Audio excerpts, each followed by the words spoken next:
This is a Film Stories original podcast.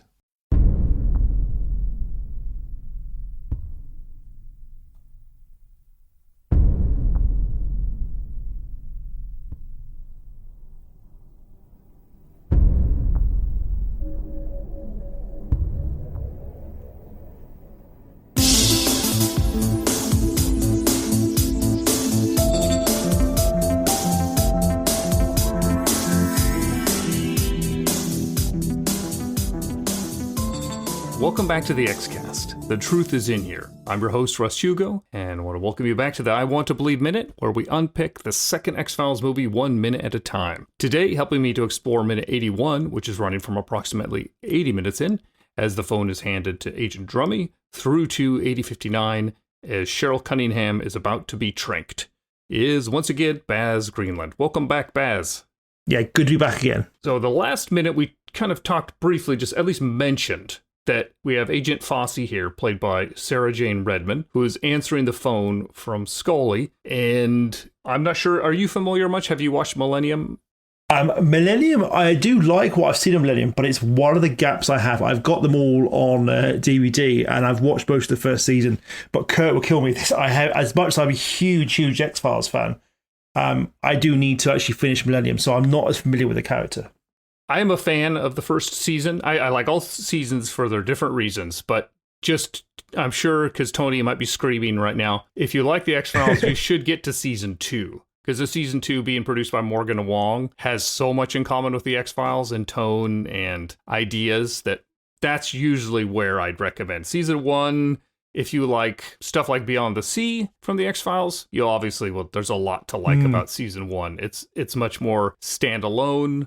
It's much more human. It's dealing with psychology. It's darker. Season 2 is a lot more mythological, metaphysical, and conspiratorial. And again, I like them all, but I'd give it a shot. But are you familiar with... I've heard great things about season 2, certainly. Are you familiar with Sarah Jane Redmond's character in Millennium? No, I'm not. No, okay. Not really. I'm not going to spoil it, but otherwise, she's one of the hypothetical main antagonists of the series. Right. Sort of.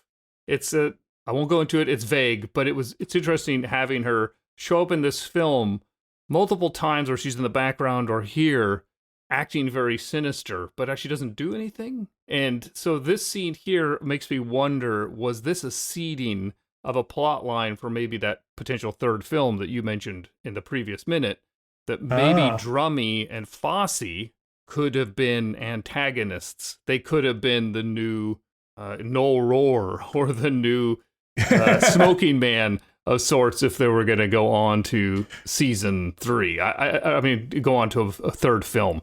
Yeah, I did notice that she had a very kind of slightly odd, sinister look when she picked up the phone and handed it to Drummond as well. So it was like I did pick up on that slightly kind of nefariousness about her when she answered the phone. Just for a character that doesn't actually interact with the plot at all, that there's so much focus. Or when we first head to the FBI earlier in the film, and she's in the background, the camera does draw attention to her. It makes me think that there was an intent here. And one of my goals is I need to get a copy. I've been watching this, purchased it online, the copy of the film. I need to get the DVD so I can listen to the commentary. I'm a bad I Want to Believe Minute host for not having the commentary, because I've really curious what Spotnitz and Carter have to say, if they had any plans for this. So in general, because this is your first time on this, the I Want to Believe Minute, what are your thoughts about the two new agents that are introduced, Whitney and Drummy, and just the overall general connection between our main characters, Mulder and Scully, with the FBI in this modern setting? How do you feel the film does? They're fine. I always kind of felt, particularly with Drummond, I mean, he's a bit of a non-entity,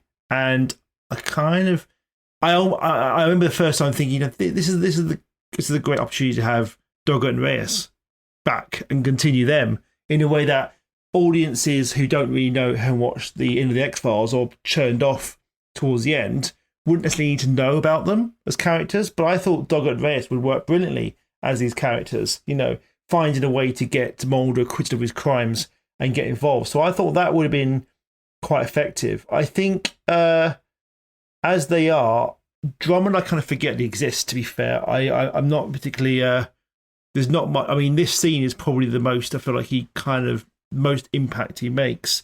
I do like Amanda Peet as Dakota Whitney. And I think it's the point where I think she's dead at this point, isn't she? So it was a bit of a shame. I kind of thought there was more to that character that you didn't really get. And I think she does her best with the role. But I think both of them, they're almost like stock FBI agents. There's nothing about them that kind of really sings for me. Those are all great observations. Then I mentioned this in my previous minutes, so I don't want to rehash it here, but I'm curious to what you think. In general, I would love to have seen Doggett and Reyes, but I understand for the scope of the plot why they created new characters, in that this is a very condensed film. It's got to do a lot. Yes. And everything's very oppositional, or what would you say, didactic in some sense, or Scully's arc, Mulder's arc, the tension between Scully and Mulder, between Scully and Father Ibarra, and then Father Joe, and blah, blah, blah, blah, blah.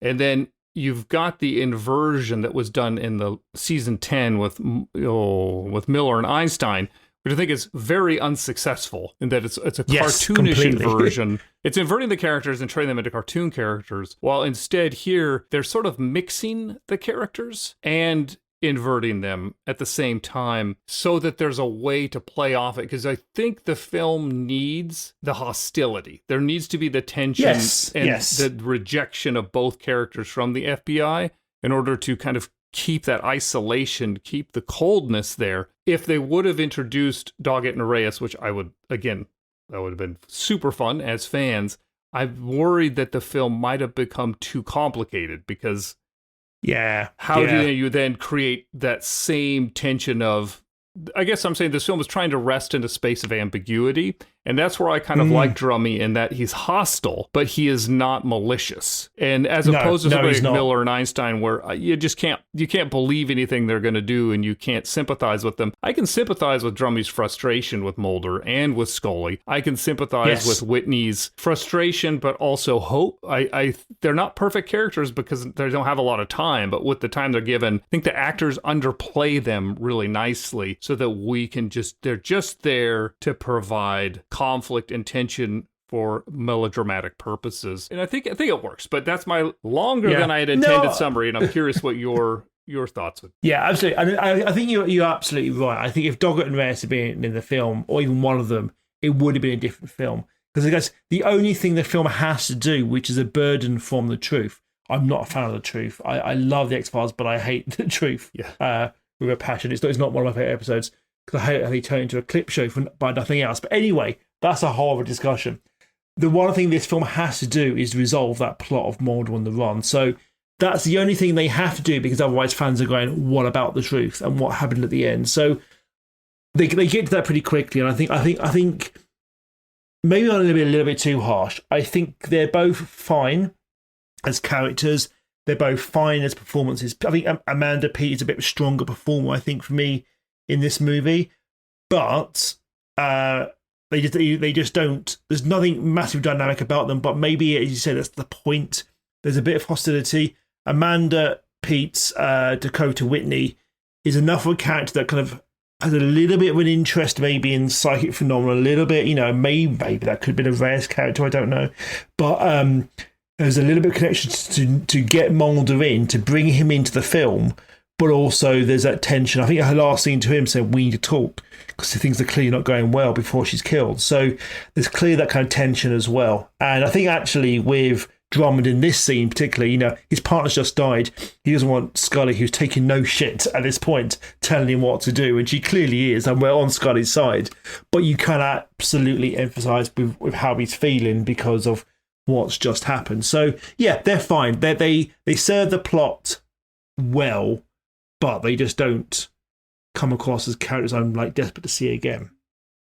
Yeah, they're used for this purpose to keep them out, unless we keep them out of the X-Files, but give that a way for them to come back in but not stay. Yeah. But it'd be really curious to see if they were going to take him someplace, or Drummy was going to go somewhere. And that's a great point for bringing up the fact that, yes, because again, when watching these again in isolation, Drummy did just lose his partner, and that is definitely going to affect that. And considering that Exhibit hadn't done a lot of acting before, I mentioned this in the past that I think he does a great job, but I do agree that Pete is the stronger actor. But I thought 4, he's not overdoing it.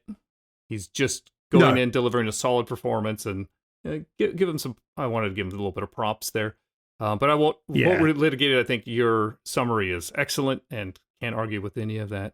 I was trying to look at the background on the screen to see what Fosse was looking at on the computer, and it's very odd. Like, are they satellite scans of missile silos or crop circles? I'm not sure what's going on. I'm trying to look in the background, but this is the question I had for you two here, which is that Scully calls, she answers the phone, and then hands it to Drummy. So did Scully call Fosse's phone to try to get a hold of Drummy because she couldn't through other ways? Or did Fosse answer Drummy's phone? And it's interesting that the FBI at this time, everyone is using cell phones inside the building. Yeah. I to be honest, I didn't even pick up on that. I thought it was like she'd rung through and said, I need to talk to Drummond, and she'd been put through to the office and then put through to Drummond. I didn't realise it was a mobile, I thought it was like a kind of connect an office phone. So I don't know, maybe she was trying to phone Drummond and she had the phone. But yeah, I mean, there's something about Fosse which doesn't really make any sense in this movie. And as you maybe alluded to, there was more that was kind of not said. Because I did find the whole inclusion and the look she gave just a little bit random. She didn't need to be in there. Drummond could have answered the phone and the scene would have word just as well, possibly even better. So it almost feels like there's something more that's just not kind of followed through. And then Drummy says, Dr. Scully, I'm going to suggest that you call the police. I think it's a nice line. And then she yells, listen to me, I need your help. And there's a woman in the background on the stairs that glares at her nicely. Just want to give props to that extra, whoever's doing it did a good job. Yeah. That's it. I mean, that's good. I mean, she's in a kind of a Catholic. There's nuns around, you know. You don't. So the fact that there's two things. The fact that she uses shit. It's like Scully's swearing. It's like this is serious. Scully is pissed. She's saying shit, and then there's that great line about she says, listen to me. I might be in this bit or the next bit, but let me talk to someone with the balls who can get me what I need. So it's like, she's Scully's taking no shit at this point, and it's great. But you can almost feel sorry for Drummond because he's lost his partner, and Dr. Scully, who is not part of the FBI, he probably should, from his point of view, go to the police. It's nothing to do with the FBI. Is giving him shit down the phone. So just Anderson is great in this scene, but it's interesting to sort of see how that kind of plays off. And I know it's slightly crass here, but after the line about get me somebody who can, the subtitles cut to metal clanging, which isn't there for Skinner. Hooray for that. But it is always fun to see Scully get into that, going back to Triangle, when she gets, I've got to dig Mulder out of one of his holes again. Oh. If we're going to do an X-Files trope, this is a fun trope, and it's great to see her. It's a great trope. It's a great trope. I mean, Triangle, my favourite X-Files episode. I adore that episode, everything about it, and that whole scene in the office is brilliant. And there's a little bit of that in here with her, where I love Piss Scully because she's quite she is a bit more controlled than Mulder, but then when she snaps, she really goes for it. So it's quite fun to see. Excellent. And then now we cut to one of, I think, the more disturbing scenes in the film, which is earlier in a previous minute, I kind of alluded to this scene with Nikki Acox, if I'm pronouncing the actor's name correctly, who plays Cheryl Cunningham, just knocks it out of the park here. This is one of those scenes, and I'm not an actor, but you might not notice it, or when I first watched the film, I don't really notice it, but for this or rewatching the film, it's one of those things, if you stop and realize just an incredible job of playing somebody who's terrified but strong. I mean, she's an FBI agent, but still exudes terror in a legitimate way. And the fact that this is really conjuring up those feelings of alien abductions, and the previous minute kind of highlighted the connection in my mind to the feeling of something like Fire in the Sky, where the abduction scene or the operation scene in that film is mirrored so much with this here, both in the colors, the box-like shape, the way they come and they grab her and reach, and the medical instruments. It all is such a fun thing that the film is doing to play and reinvent that scene here, and she just sells it. Oh, absolutely. Yeah, I mean, just talk about the lighting, the color. You know, orange goes all the way back to Close Encounters of the Third Kind with the kind of the almost a harsh orange against the darkness. It's brilliantly done. I love the fact that this starts in complete darkness, and then the light opens up. This kind of harsh orange light as she wakes up in the box, and like before you even see anything, you can hear breathing, you can hear the dogs, you can hear the equipment. It's all very, very claustrophobic, and you can feel that panic as she's kind of dragged out the box as well. You're right, she does a really great job. It's a nasty sequence, and you really feel the terror and the menace of what's happening. The idea of she's basically become a caged animal. You hear dogs. In fact, the dogs are free. She's the one that's the caged animal. It's it's really, really effectively done. It's another really great sequence. That's a good observation. Yeah. Well, before we wrap up, any final thoughts about this minute and or the other minutes that we talked about? It's been really great to kind of delve into this level of detail actually on these, and I think what's been kind of been really interesting actually is to sort of focus a little bit on Anderson's performance in some of these sequences. Scully's been very heavily focused on these scenes, so I mean she's always amazing. I think Anderson is a great. She was very clearly the strongest performer in the X-Files. She's probably the strongest performer in this movie as well. I love the snow sequences. I think they're really great. They're very evocative, very atmospheric, and seems like this abduction stuff as well. When Cheryl's kind of caged, there's some really moments of nasty, vivid horror, and I think that really continues into the final sequences as well. So I think this whole kind of bit, all these 4 minutes we've talked about, is kind of the point where I think the film really kicks up into another level and delivers a kind of dark, grotesque final act, but that is kind of quite good, quite really good too, and has some real good moments of tension and horror. Excellent summary, and I had tons of fun talking with you, so thanks so much for joining, Baz. It was great to meet you. It's been a pleasure. Even though it's digital, yes, it's there. Do you have any socials, ways that people can connect and follow what you're doing? Yeah, so on the We Made This, I'm on a few podcasts, so I'll quickly plug those. So there's A Dream Given Form, which is a Babylon 5 podcast, the 90s TV show. So please check that out. We're about to go into season 2. We've done a lot of thematic discussions. We've done episode look-backs. We've had interviews with the cast as well. So it's been kind of passion project of mine and Luke Winch's. I've also written a book on Babylon 5, The Triumph of Babylon 5, from McFarlane Publishing, looking at the history, development, and legacy of that show.